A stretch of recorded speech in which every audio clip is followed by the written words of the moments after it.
यहाँ तक कि नीतीश कुमार को भी नहीं रहा होगा कि कांग्रेस लीड नहीं करेगी। जो असली बात मुझे लगती है वो ये है कि नीतीश कुमार के ऊपर जो जिम्मेदारी सौंपी गई थी, नीतीश कुमार ने उस जिम्मेदारी का अच्छे से निर्वहन कर दिया है।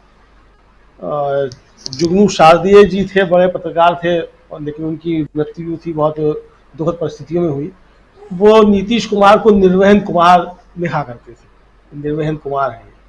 तो निर्वहन कुमार ने अपनी जिम्मेदारी का निर्वाह जो है वो जो लगता है वो ठीक से किया है।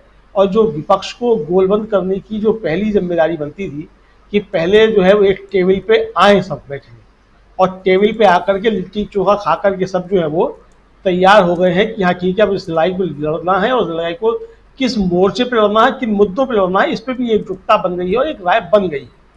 अब आगे की लड़ाई जो है वो कांग्रेस को लीड करनी है, क्योंकि लीड कांग्रेस को ही करना है, नीतीश कुमार को लीड नहीं करना था, ये पहले से भी तय था। नीतीश कुमार स्वयं भी कहते रहे, जब वो एकजुट करने की बात कर रहे थे उस समय भी, जब सोनिया गांधी से मिलने आए उस समय भी, जब सलमान खुर्शीद भाकपा वाले के कार्यक्रम में मौजूद थे उनके सामने भी वो यही बात कहते रहे कि हमें विपक्ष को एकजुट करना है और हम प्रधानमंत्री बनने की दौड़ में नहीं है।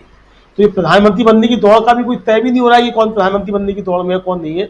अभी जो पहला कार्यभार है और पहली जो बिंदु है जिस पे सबको एकजुट होना है, तैयारी करनी है, वो ये है कि किस तरीके से भारतीय जनता पार्टी के खिलाफ मजबूत मोर्चा बने और भारतीय जनता पार्टी को सत्ता से बाहर किया जाए।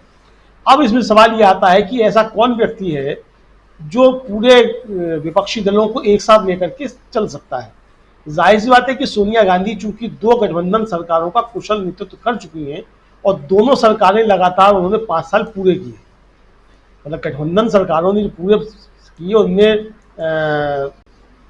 2 सरकारें जो है वो सोनिया गांधी उन्होंने एक तरीके से उस कार्य पीछे संचालन किया यूपीए की चेयरपर्सन के तौर पे। तो जाहिर सी बात है कि अब जो नया गठबंधन बनना है उसमें भी सोनिया गांधी की भूमिका बहुत महत्वपूर्ण हो जाती है।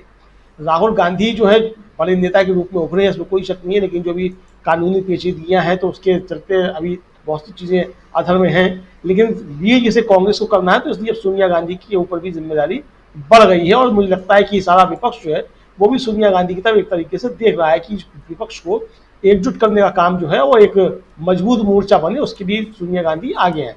दूसरा तो राजीव जी ये है कि जब सीटों के बंटवारे को लेकर के बातचीत होगी तो उस समय एक बड़ा अनुभवी और बड़ा प्रभावशाली व्यक्ति जो चाहिए होगा, जो अपने लोगों को भी कुछ दबा सके और दूसरे लोगों को भी कुछ दबा सके। यानी सीटों के तालमेल को लेकर के जो चीज़ें होंगी उसमें बहुत समझदारी के साथ, गंभीरता के साथ चीज़ें जो आगे बढ़नी होंगी विपक्षी एकता को लेकर के।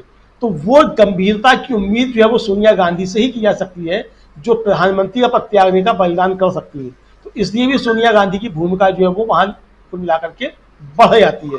तो अब ये जो है राजीव जी, अब विपक्षी एकता आगे बढ़ेगी। मुझे लगता है कि 2024 से पहले पहले जो है एक अच्छे विपक्षी गठबंधन जो है वो सामने होगा। और जिस तरीके से मौसम बदल रहा है, फ्रांस की भी आपने जिस तरीके से चर्चा की, तो ये सारे संकेत मिल रहे हैं राजीव जी कि 2024 से पहले जो है पश्चिमी विक्षोभ जो है वो तेजी के साथ उठने के लिए तैयार हो रहा है, और चक्रवाती तूफान जो है वो आने की संभावनाएं प्रबल हो गई हैं कुल मिलाकर के।